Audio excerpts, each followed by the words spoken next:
अस्सलाम वालेकुम दोस्तों, कल अपनी न्यू वीडियो के साथ उम्मीद करती हूँ सब खैरियत से होंगे। आज जो टॉपिक लेकर हाजिर हो रही हूँ उसे मैंने नाम दिया आई लव यू। जी बिल्कुल, आप ठीक समझे। आई लव यू का मतलब क्या होता है? आई लव यू का मतलब सिर्फ इतना नहीं होता कि शिद्दत वाला प्यार हो गया तो बोल दिया आई लव यू।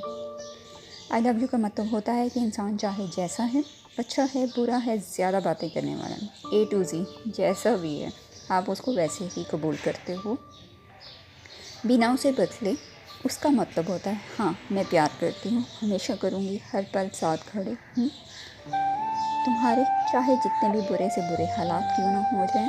तुम टूट भी जाओ फिर भी तुम्हें चाहूँगी, तब भी मैं तुम्हें चाहूँगी, हर बीमारी, हर पल, हर मौके पर तुम्हारे साथ रहूँगी। हाँ मुझे पता होगी तुम्हारी हर कमज़ोरी, लेकिन कभी तुम्हारा फ़ायदा नहीं उठाऊँगी और ना ही तुमको कभी जज करूँगी। हाँ लड़ूँगी, इसमें कोई शक नहीं, लेकिन हमारे लिए, सिर्फ हमारे लिए, तुम्हारे बारे में सोचना, ख्वाब देखना, सिर्फ तुम्हें चाहना, ज़िंदगी भर चाहना, इसका मतलब होता है आई लव यू। अगली बार किसी को आई लव यू बोलने उससे पहले ये सवाल कर लेना, क्या तुम वाकई उसको चाहते हो या ऐसे ही। शुक्रिया, उम्मीद करती हूँ